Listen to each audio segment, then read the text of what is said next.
আসসালামু আলাইকুম সবাইকে। সবাই কেমন আছেন? আমরা আল্লাহর রহমতে ভালো আছি। দেখেন এই যে ডিম বিরিয়ানি বানাবো আজকে। ডিম বিরিয়ানি আপনাদেরকে দেখাবো রান্দা। শর্টকাট ভাবে ডিম বিরিয়ানি কেমন করে রাঁধতে হয় দেখে দিন। সাথে থাকেন, দেখতে থাকেন। এই যে দেখেন ডিমটা উঠিয়ে দিলাম, সিদ্ধ সিদ্ধ হইতে থাক, তারপরে আপনাদেরকে দেখাই। চাউলটা এখন আমি পরিষ্কার করে ধুয়ে নিব। পানিতে অল্প টাইম ভিজিয়ে রাখুন, 10 মিনিট। ডিম বিরিয়ানির মধ্যে আমি একটা আলু কেটে দিব 4 ফালা করে। আলুটা আমি 4টা ডিম দিয়ে নিব। এই দেখেন যে এরকম সাইজ করে কেটে নিব, বড় বড় সাইজের মাংসর আলু যেরকম হয়। সাথে দিয়ে দিব পেঁয়াজ,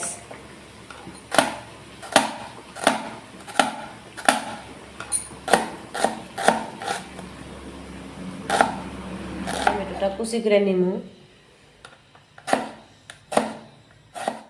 কাঁচামরিচ দিব একটা, আমি বেশি দিব না, অল্প পরিমাণেই দিব। কাঁচামরিচ কেটে নিলাম। আদাটা গ্রেট করে নিব আমি। ডিমটা এখন ছিলিয়ে নিব। ডিম সিদ্ধ হয়েছে।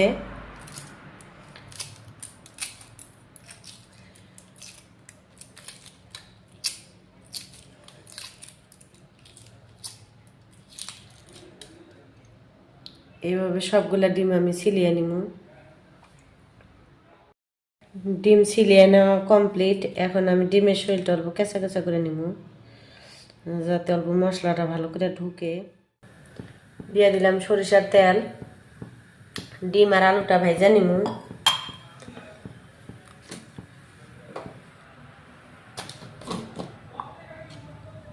অল্প সামান্য পরিমাণ হলুদ দিয়ে দিব, আর অল্প সামান্য পরিমাণ লবণ দিয়ে দিব, যাতে তেলটা না ছিটে আসে। ডিমটা ভাজা হয়ে গেছে, ডিমটা তুলে নিব।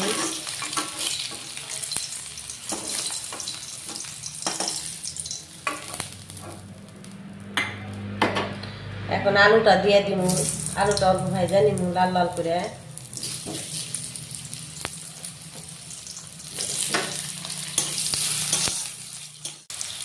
আলুটাও ভাজা হয়ে গেছে, আমি আলুটাও তুলে নিব।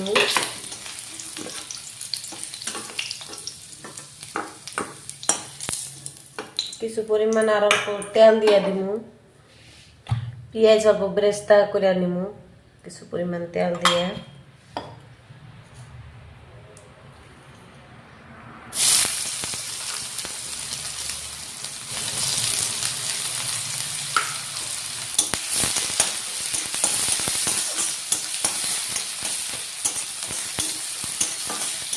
এটা পেঁয়াজ বেরেস্তা করে উঠিয়ে রাখুন বিরিয়ানিতে দেওয়ার জন্য। প্রেসার কুকার বসিয়ে দিছি। দিয়ে দিব আমি সরিষার তেল। আমি সরিষার তেল দিয়েই বানাই, গ্যাস হয় না, পেটের জন্য ক্ষতি করে না। দিয়ে দিব যে তেজপাতা, পেঁয়াজ কুচি,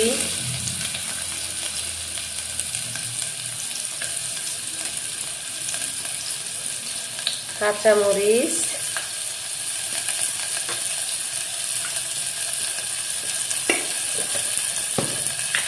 গোটা জিরে অল্প দিয়ে দিব, গোটা গরম মশলা দিব, এলাচি দিয়ে দিলাম, লং দিয়ে দিলাম,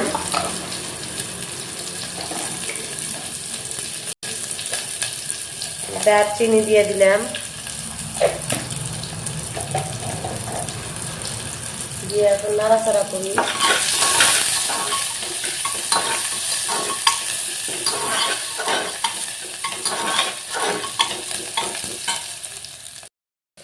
দিয়ে দিলাম যে আদা বাটা দিয়ে দিলাম। আদাটা ভাজা নেই।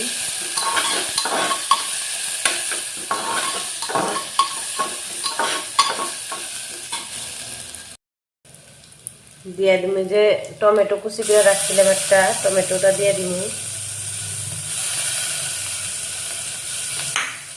সামান্য সামান্য পরিমাণ আমি হলুদের গুঁড়া, মরিচের গুঁড়া অল্প দিয়ে দিলাম। হলুদের গুঁড়া অল্প অল্প করে দিবেন, সামান্য সামান্য পরিমাণ।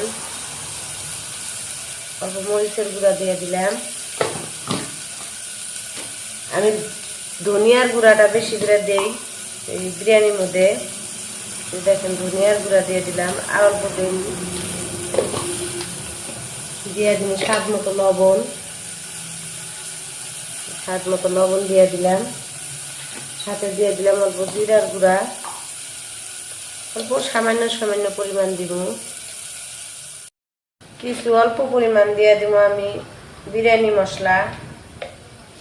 এই যে বিরিয়ানি মশলা দিয়ে দিলাম। দিয়ে এখন মশলাটা ভালো করে কষিয়ে নিব।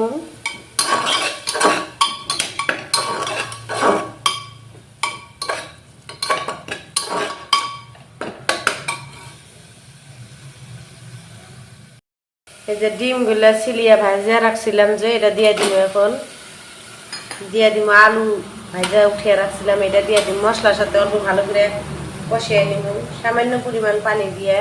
এই দেখেন সামান্য পরিমাণ পানি দিলাম।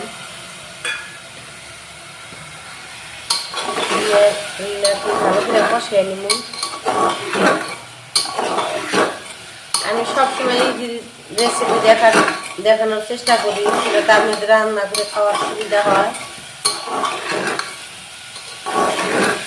দেখেন যে ভালো করে অল্প কষুক। এই যে দেখেন মশলাটা ভালো করে কষা গেছে। এই যে কষছে, ডিম আলুর সাথে ভালো করে কষছে। এখন আমি পরিমাণ মতো পানি দিয়ে দিব। দিয়ে দিলাম পরিমাণ মতো পানি।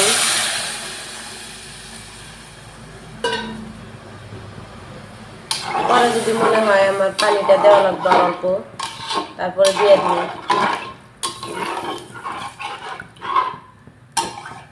এটা এখন জাল হোক, তারপরে আমি চাউল ছেড়ে দিব। দেখেন এই যে বলক এসে গেছে। এখন আমি চাউলটা দিয়ে দিব। এই যে চাউলটা দিয়ে দিব এখন। এই যে বলক উঠে আসছে, আমি চাউলটা দিয়ে ঢাইকা দিছিলাম, বলক উঠে আসছে। আর অল্প হোক, পানিটা আর অল্প টানার পরে আমি প্রেসার কুকারে ঢাকনা আটকে দিব। দেখেন পানিটা আইটা আসছে। এখন আমি দিয়ে দিব অল্প সামান্য পরিমাণ গরম মশলার গুঁড়া। অল্প দিয়ে দিব গরম মশলার গুঁড়া, সামান্য পরিমাণ অল্প জিরার গুঁড়া দিব ফ্লেভারের জন্যে। সাথে দিয়ে দিব আরো অল্প খাঁটি গরুর ঘি।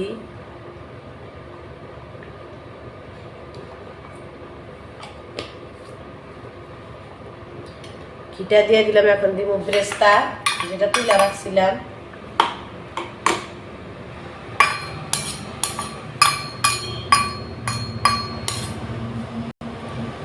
ব্রেস্তা দিলাম।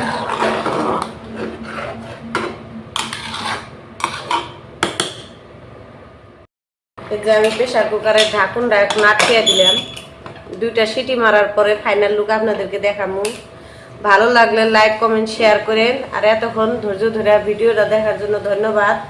আসসালামু আলাইকুম, আল্লাহ হাফেজ।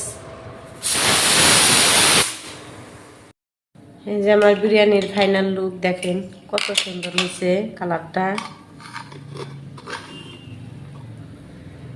দেখেন এই যে